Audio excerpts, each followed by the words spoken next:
What's up, guys? Welcome back to another episode of the Craftavore Tastes. And today we are actually digging into a beer from a brewery that I am featuring on the channel for the first time. However, a brewery that I am very, very familiar with and have been very, very familiar with their beers for the last 4 years or so. And that brewery is Grimm out of Brooklyn, New York, to some degree, right? So if anybody doesn't know anything about Grimm, they're actually gypsy brewers.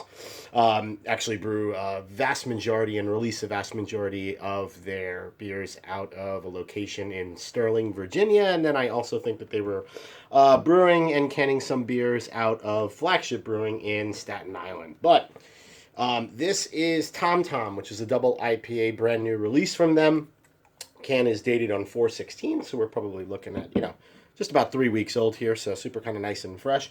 Yeah, I, started getting into Grimm really kind of early on in their, in their life of the brewery. One of the first beers I ever had from them was actually, I want to say it was a Rauch beer, if I'm not mistaken, like a sour Rauch beer. I might be getting that wrong. I know it was a Rauch beer. I know it was smoky. And it was called Action and Adventure. And I dug that beer. Like, I love that beer. So, I've been a big kind of proponent of Grimm from the early days and then kind of watched them transition into a really kind of super hype brewery here in the New York City area. So much so that, once they moved over to kind of they still obviously brew a tremendous amount of like Berliner Weisses and sours. They still do their double negative imperial stouts and things of that nature. But for a couple of years there, they really transitioned over to IPAs, double IPAs, cans, etc.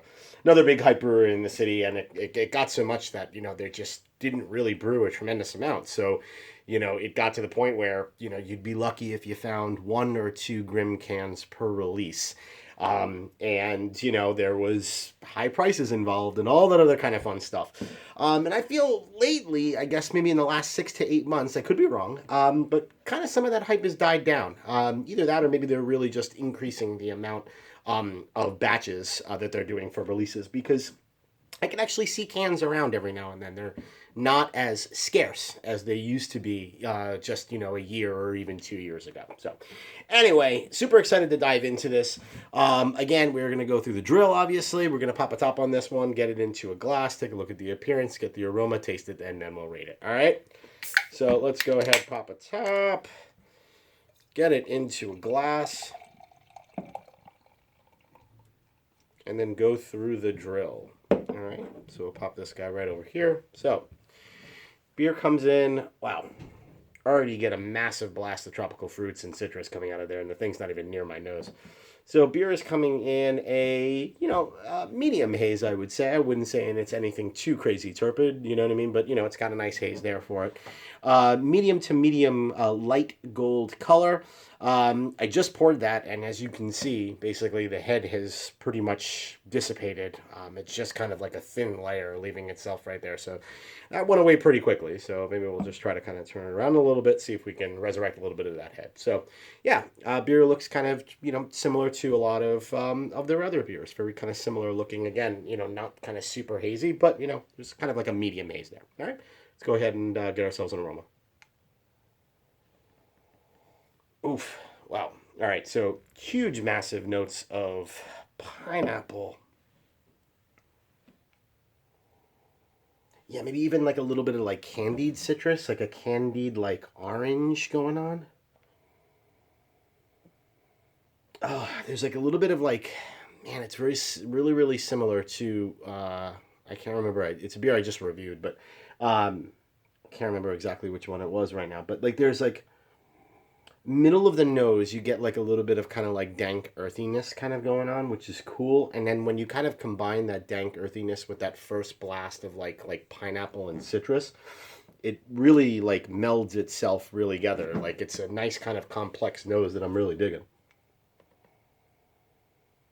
Yeah, and as you kind of dig in a little bit deeper, that kind of dankness kind of, almost kind of that pineapple, that citrus, and that dankness is kind of competing all together with each other. Oh man, it smells really, really good. Let's go ahead and give her a taste. Cheers.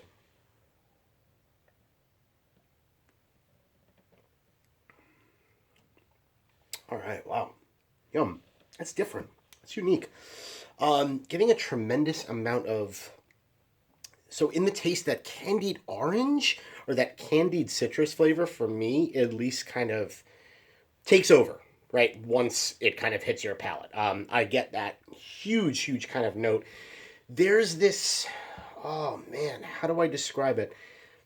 I've had these in other beers. There is like this, it's borderline like guava papaya-ish taste, middle to end of the palate at the end when it's going down, that it's that borderline like, turned or rotten fruit kind of taste, and obviously when I explain it that way, I try not to, because that sounds like it's a negative, and it certainly is not. It's not even close to a negative. It has that extremely kind of intense, fruit flavor where, that the fruit in and of itself is at the period or the point of beginning to decompose to a degree, right? So it's incredibly intense, and it is there, and I don't know how to describe it other than to say like, yeah, like papaya or like guava or something, and it's there on the middle. So I'm gonna go back in again, or excuse me, right at the end. Gonna go back in for another taste. Yeah, it's really good. 0 to no lingering bitterness. I don't even think I mentioned what the ABV was at the beginning of the video, so apologies for that. Yeah, that's crazy. It's an 8.5% double IPA. I mean, there is zero alcohol on that whatsoever. Nothing in the nose, nothing in the taste.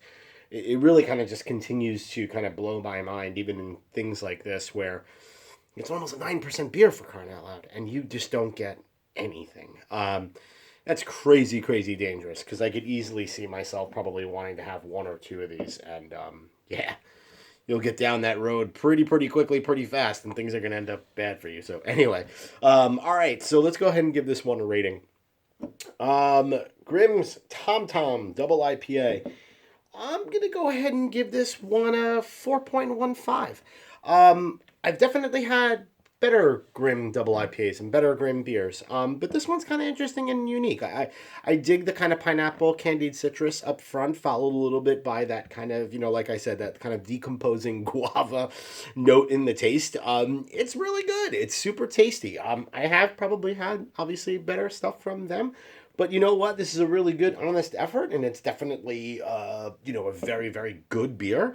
So I'm pretty comfortable with a 4.15. All right, so that'll do it for this episode. I hope you join me again for another episode where I drink, I review, I taste. Fuck that. Well, I really messed that one up. I messed up my own tagline. We're keeping that. Join me again for another episode where I drink, I review, I rate, and then I repeat. Cheers, guys.